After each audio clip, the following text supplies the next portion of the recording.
Guys, please stop. Don't skip this video guys. Di mana dikatakan pada baru-baru ini negara Eropah. Siapa yang nak kenal dengan negara Eropah? Dikatakan negara Eropah membela Indonesia untuk dibandingkan ke WTO. Adakah ini benar guys? Hello guys, bismillahirrahmanirrahim. Assalamualaikum warahmatullahi wabarakatuh. Allahumma salli ala sayyidina Muhammad wa ala ali sayyidina Muhammad. Guys, welcome back ataupun selamat datang ke Musa Channel. Ini adalah channel YouTube aku, Musa bin Muhammadin Channel.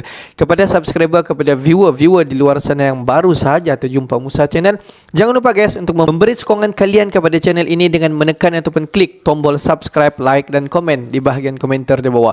Dan kepada subscriber, kepada viewer di luar sana yang selama ini telah pun memberi sokongan kepada Musa Channel, aku mengucapkan ribuan terima kasih guys. Kalian memang mantap, gratis guys. Dan aku sentiasa mendoakan semua yang sedang menonton video ini agar dipermudahkan segala urusan, dibukakan pintu-pintu rezeki, dihindarkan, dijauhkan daripada segala malapetaka dan juga dihindarkan daripada segala fitnah akhir zaman guys. Amin amin ya rabbal alamin.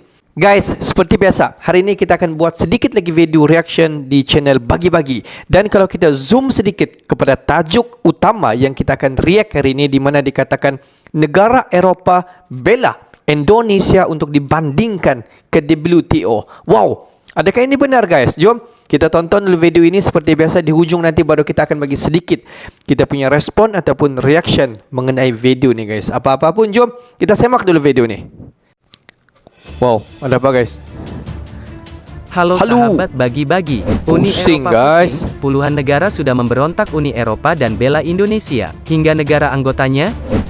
Wow, We love Europe. We just hate the European Union. Kita It's hanya as membenci simple Uni Europe. as that. No, you want to ban our national flags, but we're going to wave you goodbye, and we'll look forward in the future. When joining the European Union, the Polish people put their trust in the European Union. They expected the European Union to defend their rights, and rightly so. Menunjukkan Uni Europe tetap memegang teguh komitmennya dan menepati janji. Tient sa parole.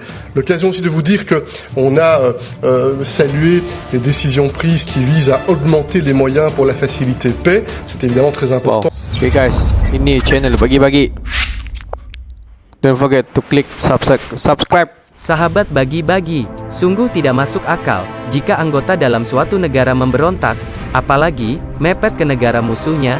Hal itu sudah tidak zaman lagi, karena sekarang sudah zamannya suatu negara harus bergerak sendiri tanpa adanya bantuan negara lain.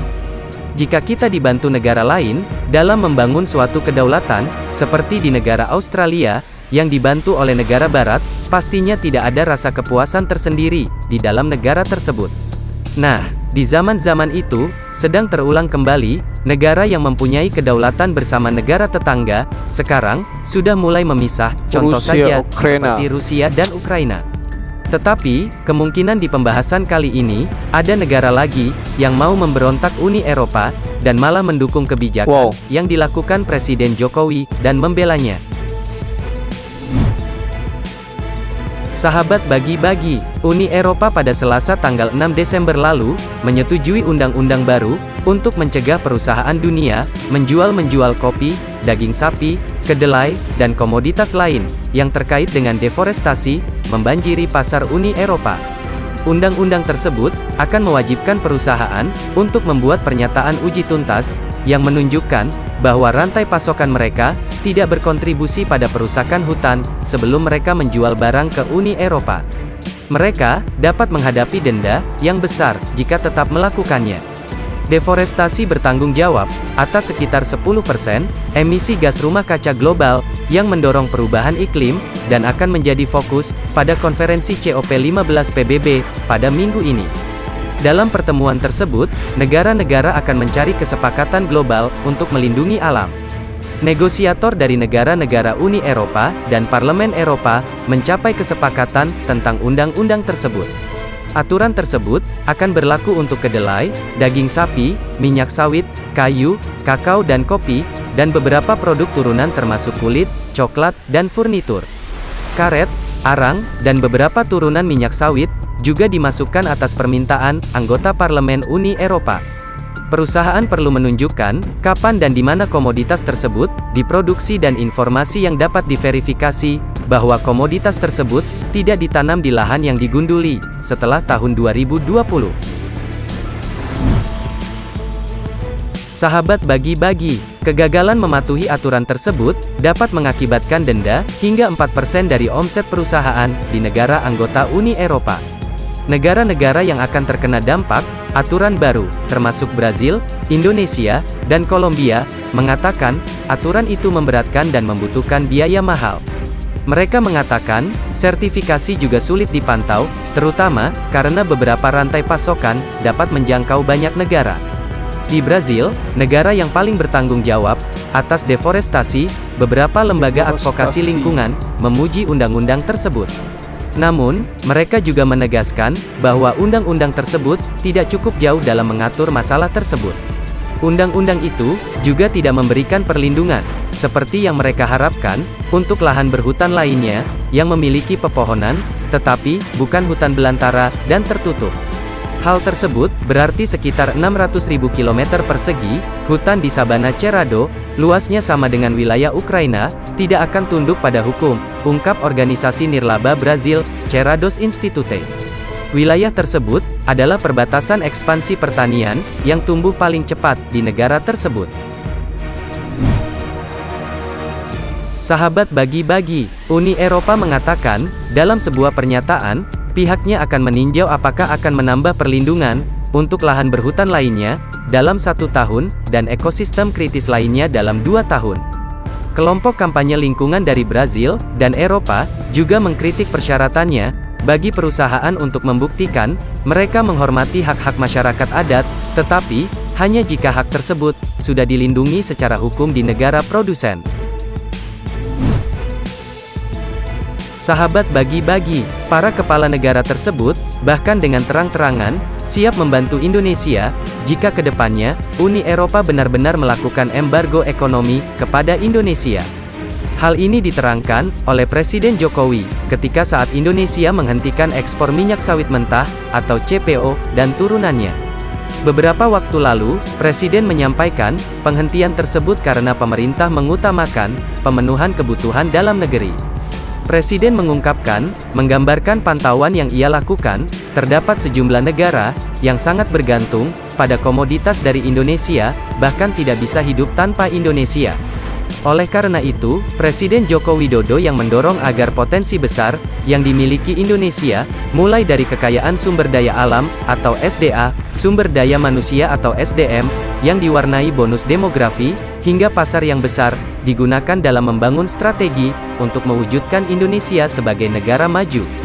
Jalan terjauh reformasi ekonomi bunga, dan ketika Badan Penyelesaian Sengketa, atau DSB, Organisasi Perdagangan Dunia, pada Oktober lalu, memenangkan gugatan Uni Eropa, atas Indonesia, terkait kebijakan larangan ekspor, di WTO. Sahabat bagi-bagi, bagaimana menurut kalian? Apakah dengan kebijakan yang dilakukan Jokowi, mampu membawakan aliansi baru, melawan negara barat?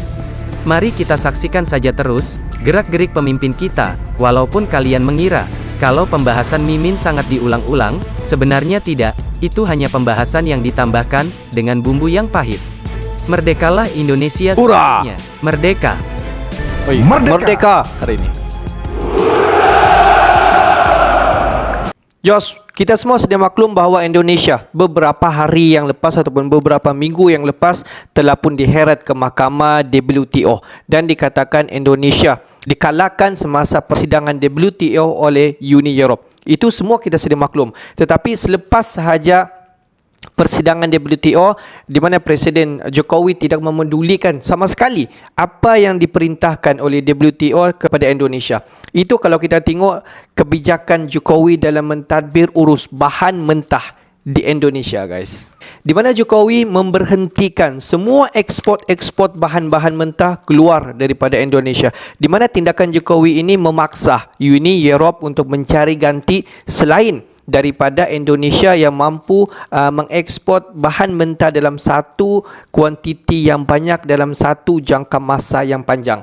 Kita dapat nampak walaupun ada beberapa negara di dunia ini yang dapat mengekspor bahan-bahan mentah seperti kelapa sawit, emas, bosket, keluar daripada negara mereka, tetapi mereka mungkin dapat mengekspor dalam satu kuantiti yang sikit dan juga satu jangka masa yang sangat-sangat terhad.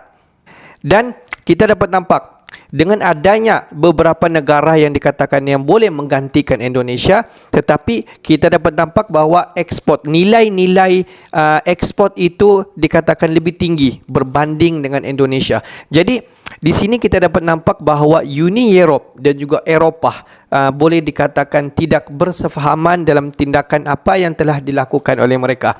Dan ada beberapa negara-negara Eropah di luar sana yang masih mahu menjalinkan hubungan bersama dengan Indonesia di atas kebijakan apa yang dilakukan oleh Jokowi. Kita dapat nampak bahawa Indonesia memainkan peranan yang paling penting dalam mengekspor bahan-bahan mentah di Indonesia.